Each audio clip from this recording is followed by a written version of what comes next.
അങ്ങനെ തിരുവനന്തപുരത്ത് സൊമാറ്റോയുടെ സമരം വീണ്ടും ആരംഭിച്ചിരിക്കുകയാണ്. സത്യത്തിൽ ന്യായമായിട്ടുള്ള ആവശ്യങ്ങൾക്ക് വേണ്ടി മാത്രമാണ് തൊഴിലാളികൾ ഓരോ വട്ടവും പണിമുടക്കുന്നത്.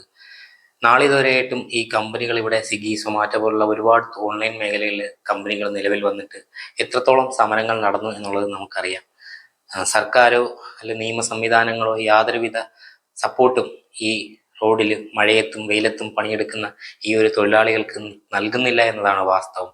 ദിനംപ്രതിയായി കമ്പനി നൽകിക്കൊണ്ടിരിക്കുന്ന ആനുകൂല്യങ്ങൾ വെട്ടിക്കുറയ്ക്കുന്നതല്ലാതെ ഈ മേഖലയിൽ പണിയെടുക്കുന്ന തൊഴിലാളികൾക്ക് യാതൊരുവിധ വേതന വർധനവും നടത്തുന്നില്ല. ഇതിനെതിരെയാണ് ഈ റോഡിൽ ഇറങ്ങുന്ന ഈ തൊഴിലാളികൾ എന്തായാലും വീണ്ടും സമരത്തിലേക്ക് ഇറങ്ങുന്നത്. എന്തായാലും ശനിയും ഞായറും ഈ നടത്തുന്ന സമരത്തിന് തൊഴിലാളികൾ നടത്തുന്ന ഈ ഒരു സമര വിജയത്തിലേക്ക് മാറട്ടെ എന്ന് ആശംസിക്കുന്നു. എന്തായാലും സൊമാറ്റോയുടെ തൊഴിലാളികൾ നടത്തുന്ന ഈ പണിമുടക്കിന്റെ അവരുടെ ആവശ്യങ്ങൾ എന്താണെന്ന് നമുക്ക് നോക്കാം.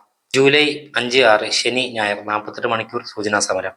കഴിഞ്ഞ 5 മാസമായി ഘട്ടം ഘട്ടമായി ഓർഡർ ഏണിങ്സ് വെട്ടിക്കുറച്ചത് പിൻവലിക്കുക. സെലക്ട് ടു ഗോ ഓപ്ഷൻ എന്ന് കൊണ്ടുവന്ന് ഡെലിവറി ജീവനക്കാർ എടുക്കുന്നു. ഓരോ ഓർഡറിലും 15% മുതൽ 30% കമ്മീഷൻ ഓർഡർ വിൽക്കുന്നു. തട്ടിപ്പ് അവസാനിക്കുക. ഇൻസെന്റീവ് തുക വെട്ടിക്കുറച്ചത് പഴയ നടപടി പുനഃസ്ഥാപിക്കുക. ഒരു ആവശ്യത്തിന് വിളിച്ചാൽ ഫോൺ എടുക്കാത്ത ടീം ലീഡർമാരെ മാറ്റി പരിചയസമ്പന്നരായവരെ നിയമിക്കുക.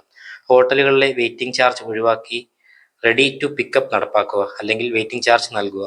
കാരണം കാണിക്കാതെ ഡെലിവറി ജീവനക്കാരെ ടെർമിനേറ്റ് ചെയ്യുന്നത് ഒഴിവാക്കുക എന്നീ ആവശ്യങ്ങൾ ഉന്നയിച്ചുകൊണ്ട് നിരവധി പേർ ചേർന്ന് സൊമാറ്റോ ഓഫീസിൽ മെയ് 16 പരാതി നൽകിയെങ്കിലും ഒരു മാസം കഴിഞ്ഞിട്ട് യാതൊരുവിധ പ്രതികരണവും കമ്പനിയുടെ ഭാഗത്ത് ഇല്ലാത്തതിനാൽ ഈ മാസം ജൂലൈ 5, 6 ശനി ഞായർ ദിവസങ്ങളിൽ 48 മണിക്കൂർ തിരുവനന്തപുരം ജില്ലയിലെ എല്ലാ സോണുകളിലും ആപ്പ് ഓഫ് ചെയ്ത് പ്രതിഷേധിക്കാൻ തീരുമാനിച്ചിരിക്കുന്നു.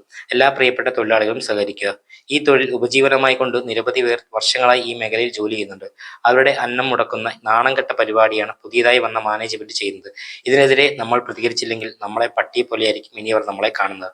ആരെയും തോൽപ്പിക്കാനോ ആർക്കും ജയിക്കാനോ അല്ല ഈ സമരം, ജീവിക്കാനാണ് ഈ സമരം. ആണ് തൊഴിലാളികൾ ആവശ്യപ്പെടുന്ന അവരുടെ ന്യായമായിട്ടുള്ള അവകാശങ്ങൾ. എന്തായാലും മാധ്യമ സപ്പോർട്ടോ ഒന്നും ഈ തൊഴിലാളികൾക്ക് ലഭിക്കുന്നില്ല എന്നുള്ളതാണ് വാസ്തവം. ദിനംപ്രതിയായി കമ്പനികൾ ഇവരെ ചൂഷണം ചെയ്തുകൊണ്ടിരിക്കുകയാണ്. എന്തായാലും തിരുവനന്തപുരത്ത് ഈ തൊഴിലാളികൾ നടത്തുന്ന സമരം വിജയിക്കട്ടെ എന്ന് മാത്രം ആശംസിക്കുന്നു. എല്ലാവർക്കും നന്ദി.